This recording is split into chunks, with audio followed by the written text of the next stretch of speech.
Buenos dias. That's all I can say in Spanish.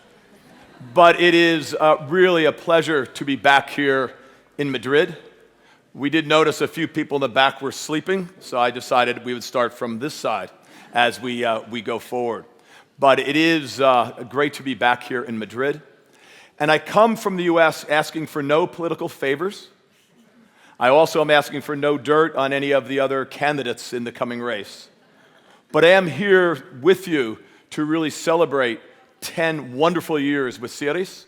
Congratulations to all who are involved in that effort. And also to congratulate Spain for winning the World Cup in basketball. This is something the US expects to win.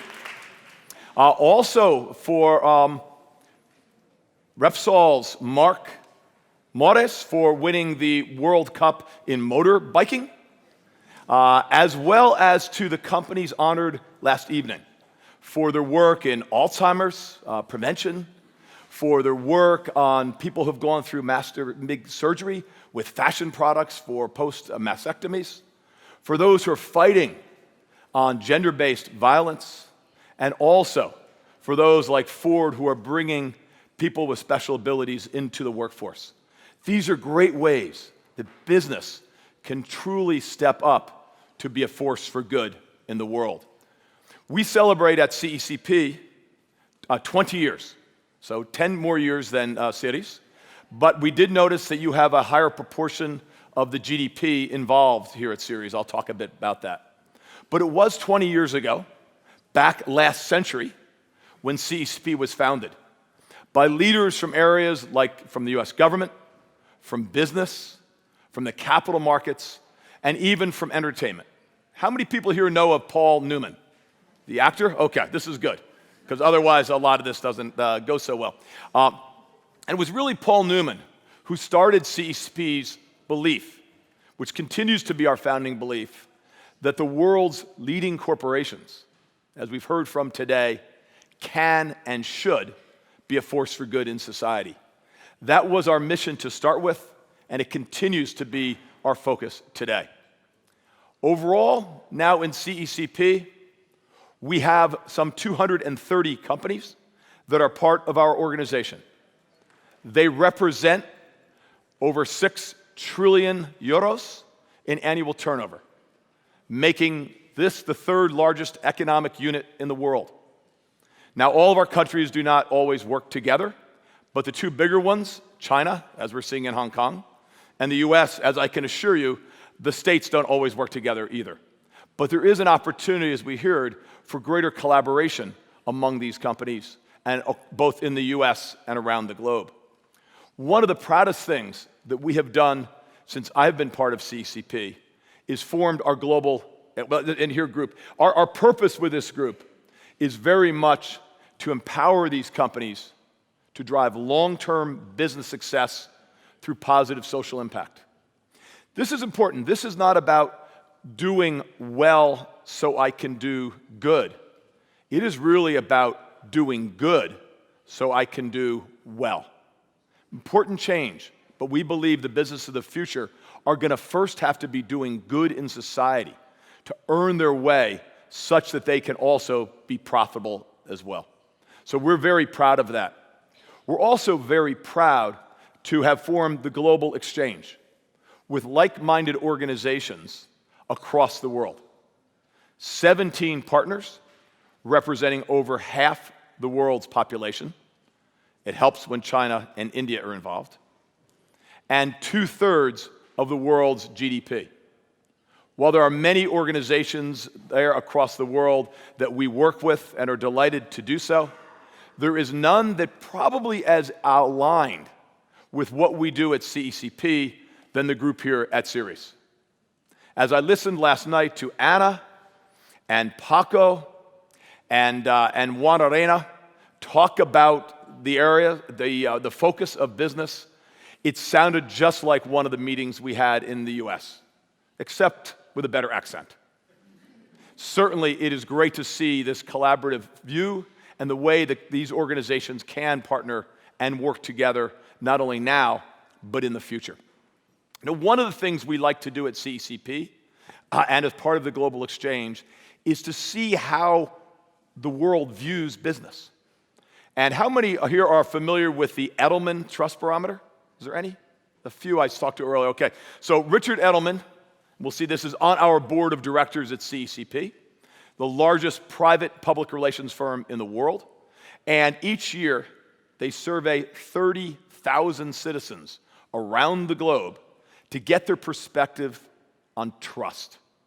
We heard a lot of our CEOs and others speak about trust. And it really now is in its 15th or 16th year and gives us a great sense of how people feel against key institutions. A few highlights here. First, after several years of decline in institutional trust, we saw an increase last year, or this year, 2019 results. One. Second, business is right there with NGOs, well ahead of government and ahead of the media. Very important role, the expectation of business.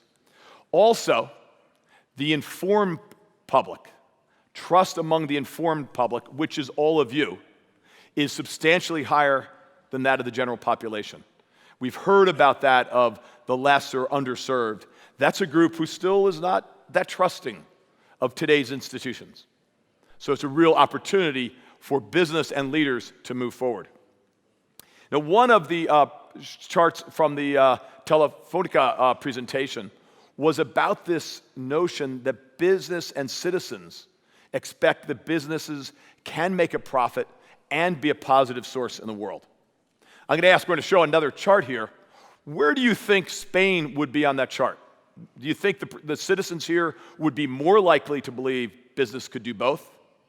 How many think more likely? Raise your hands. Just a few. How many about the same as the rest of the world? Similar? How many do you think citizens in Spain figure, no, business can't do both of those? They either got to make money or be good. How many other hands up? And how many aren't quite sure yet?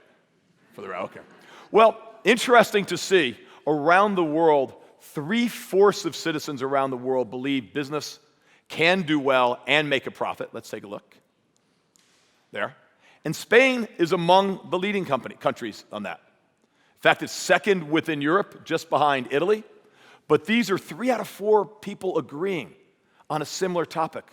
I don't think we'll see that in your upcoming elections, just 33 days from today.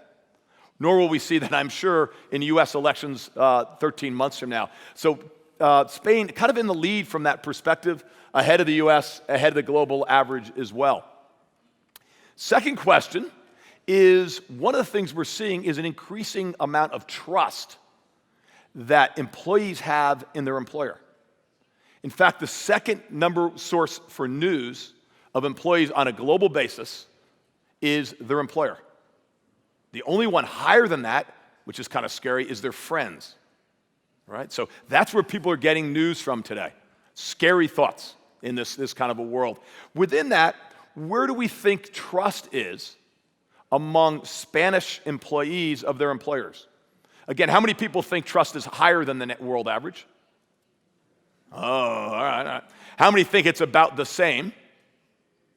And how many people think trust might be a little lower here in Spain than others? It seems to be that. And you are correct on that. Overall, you should notice that 60+% of people trust their employers. That's a good number.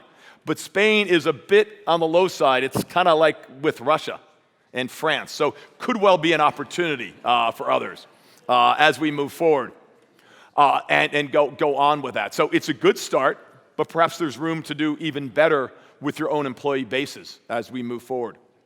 One thing that we've seen as we work with our companies, both in the States and around the globe, is the power of purpose, propósito, as it relates, say that again? Propósito. As that relates to really building trust with your employer base. And we're hearing that from a number of leading CEOs, from the world's largest bank by value, the world's largest asset owner, and one of the world's largest distribution companies, all talking about the power of purpose. And it's why at CECP, we've kept the same letters so we can save money on our business cards, but we have changed what that stands for to Chief Executives for Corporate Purpose. So that is our new name because we believe that is so critical to success, both for companies and for business as a whole, is how do we drive purpose? In the US, we might say that's the why of a business. The French might call it the raison d'être. Here, proposito. Different, did I get that right? No. All right, anyway, you get the sense. But this idea of what is your reason for being as an entity and an organization. And we have seen, and we believe it's important to define that. So we have done that essentially talks about your narrative. What do you stand for? Why do you exist as an entity? It takes a longer term view, which we think is critical. It's not about this week, this quarter, as we heard, but it's about a longer term perspective of purpose and values. It talks about those significant stakeholders. How many people have heard about the Business Roundtable statement made a few months ago? It's been mentioned a few times. That came from companies in CCP, many of them the same companies as we have. The Business Roundtable is a lobbying organization in the US. We're a true nonprofit. We have a lot, and we provided a lot of that background information. So for Spain, it sounded like it's about time you recognize that. In the US, that was a major statement, to say you had these multiple stakeholders who are all critical. And if you get them right, that will lead to longer term, better value. And of course, it also talks about identifying and measuring your key risks, environmental, social, and governance. We've also learned the companies that embrace purpose, their key stakeholders, outperform the market. The evidence is increasingly clear. If you take care of your customers, your employees, your community, and the planet better, you as an organization will do better over time. May not do this quarter, because we all know you can do some short-term, take some shortcuts that can look good for a while, but eventually fall. But if you really do those, this research from Raj Sisodia, there's other work from Harvard and MIT that really shows the companies who do this, who take a longer-term view, think about their key stakeholders, deliver on those, do outperform as time goes on. Key here to the corporate purpose. The other aspect of our group is this notion of chief executives. And while you may not all be the heads of your companies, you are chief executives in a way, to be able to make a difference. Edelman Trust Barometer, an 11-point increase over the past year, to 76% of people agreeing that CEOs should take the lead on change. Think about that. Not about the government. Media can play a key role. Nonprofits are good, but don't have the magnitude or size. But businesses, with their resources, their capabilities, their talents, can really make an impact stepping out on key issues. And you see what many of those issues are. We'll talk about equality here in a bit from Leslie, and prejudice and discrimination and training jobs from tomorrow. We've heard from both McKinsey and BCG. We should have had like a debate with them. That would have been good. But that was very good to have those major consulting firms helping to really play a lead. Personal data and others. All ways in which CEOs can really take a lead as we move forward. As we do that, we believe as chief executives for corporate purpose that we also need to move from the general, this is nice to do, to the specific. And with that, we have launched a new initiative, a project, that really is called our CEO Investor Initiative, where we have asked CEOs of the world's leading companies to share their specific long-term plans with investors representing tens of trillions of assets under management. The response has been great. We're now up to about 36 companies have shared those plans. We've created a template to do that, and it is our expectation that all listed and eventually all major companies should share those plans. What are they doing both on their business strategies, which we want to hear, their purpose, their values, also how are they going to engage with their significant stakeholders and those key risks. So it's something we're starting. We've created the template. We've piloted this with some pretty great companies, and we expect to hear more of this. And it was exciting to see so many of the CEOs sharing those plans, some of their plans, earlier today. Our CEO Investor Initiative. Finally, and we have, in this process, have learned a lot about why you should share a plan, what should be included, coming from investors and other stakeholders, how you do it. One company sent us 803 pages of their strategic plan. 803. We said, that might be a little long for the audience. So can we shorten that to really focus it, to make it concise, make sure it's integrated, also comparable with others, and really compelling vision for the future. And also the impact that these plans have. Here's the template that we show. Finally, in terms of what can you do, certainly in your companies you can embrace purpose.